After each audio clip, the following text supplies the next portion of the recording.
This episode primarily revolved around the unfolding story of the Second Battle of Saratoga. Let's delve into it. The opening scene was captivating, with Jaime's life hanging in the balance on the battlefield. Claire intervened just in time to protect him from looters who intended to take advantage of his vulnerable state. It was a rare glimpse of Claire's fierce and protective side, which was a refreshing change. She made it clear that she would harm anyone who dared to harm Jaime. Jaime survived the battle, but his willingness to sacrifice himself for his fellow soldiers deeply troubled Claire. As a rifleman, he was expected to fight from a distance, out of harm's way. However, his warrior mentality led him to engage in close combat to save lives. Jaime's actions ultimately saved the colonel's company and ensured the survival of 50 men. It was a testament to his heroism, but it only intensified Claire's fears. Jumping forward 2 weeks after the first battle, Jaime had recovered from his wounds and was eager to return to the fight. This is where we encountered Major General Benedict Arnold, a historical figure infamous for switching sides from the Continental Army to the British, earning him the label of a traitor. His betrayal had significant consequences for the war, ultimately favoring the Continental Army. Claire and Jaime were determined to ensure history played out as intended. During the Second Battle of Saratoga, Jaime found himself faced with two of his own blood on the opposing side. His cousin, General Simon Fraser, whom he was ordered to kill, and his son, William, whom he had no knowledge of until that moment. In a split-second decision, Jaime altered his shot to avoid hitting his cousin, inadvertently knocking off his son's hat. This realization shook him deeply, as he nearly took the life of someone he cared for deeply but had never met. Sadly, General Fraser suffered severe wounds and lay on his deathbed. As the British Army retreated and the Continental Army claimed victory, a truce was established. Jaime was invited to see his cousin one last time before he passed away. This poignant moment highlighted the brutality of war, where one's own blood could be on the opposing side. It was a stark reminder that just moments earlier, Jaime had been instructed to kill them.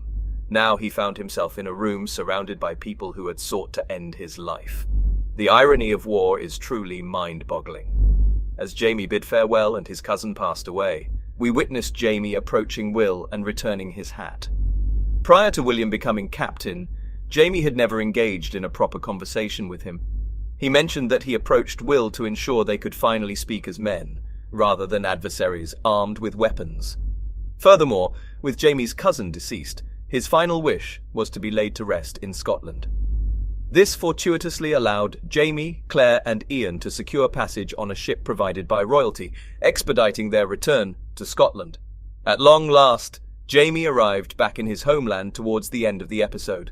This is where I anticipate the potential convergence of the two storylines.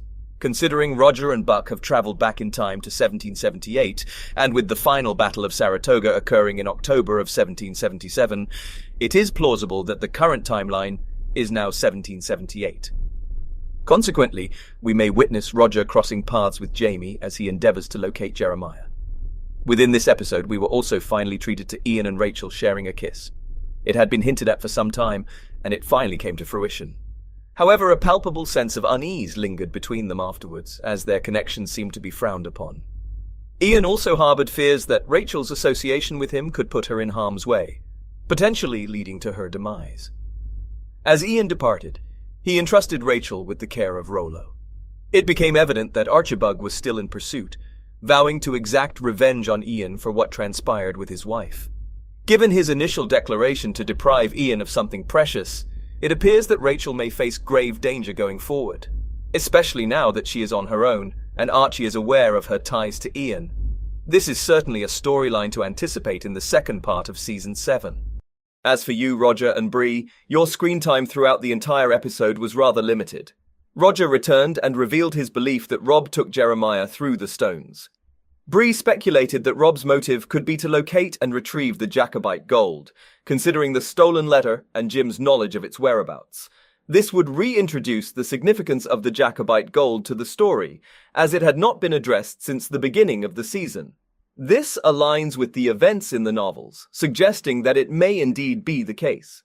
Without much hesitation, Roger made the decision to venture through the stones in a quest to find both bows and bring Jeremiah back. Buck agreed to accompany him on this journey. While we did not witness their arrival in that time period, The final scene depicted Roger and Buck successfully traversing the stones. Now I must offer a spoiler for the novel. If you wish to avoid it, please skip ahead to the indicated timestamp on the screen. In the novel, it is revealed that Rob was unsuccessful in his attempt to pass through the stones. Instead, he imprisoned Jeremiah in the tunnel, utilizing the same lock that held Brie captive on her first day of work. With Roger gone, this proves to be a perilous situation for her, as Rob seeks to exploit the circumstances. It will be intriguing to see if this twist unfolds in the show as well. Personally, I am hopeful for its inclusion, as it would undoubtedly add a significant element of surprise. Overall review: I found this mid-season finale to be a truly captivating and satisfying conclusion.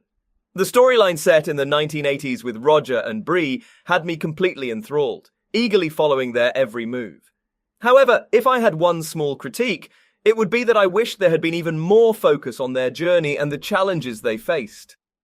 Nevertheless, witnessing the Battle of Saratoga reach its climactic peak was incredibly gratifying.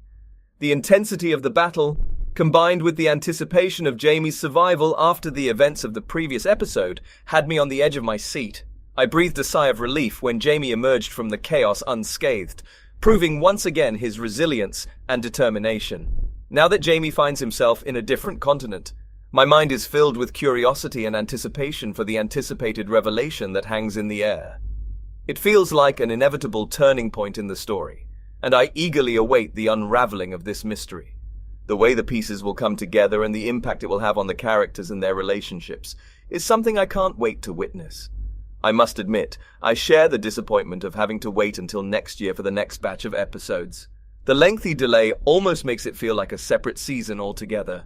Nonetheless, I remain hopeful that the wait will be worthwhile, knowing that the story that awaits us is undeniably gripping and full of surprises. As Jaime, Claire, and Ian embark on their journey to Scotland, it feels like a new era is on the horizon, promising even more thrilling adventures and emotional moments. In conclusion, this mid-season finale has left me eagerly anticipating what lies ahead. The addition of more details and the depth of the characters' journeys have only heightened my excitement for the next chapter of their lives. And that concludes today's video. If you found it enjoyable, please consider leaving a like, subscribing to our channel, and ringing that bell icon to ensure you never miss any of our exciting upcoming videos. We genuinely appreciate your support. Additionally, we encourage you to share your thoughts and insights in the comments section below. Your engagement means the world to us. Stay tuned, as we have plenty more captivating content coming your way. We can't wait to catch you in our next video.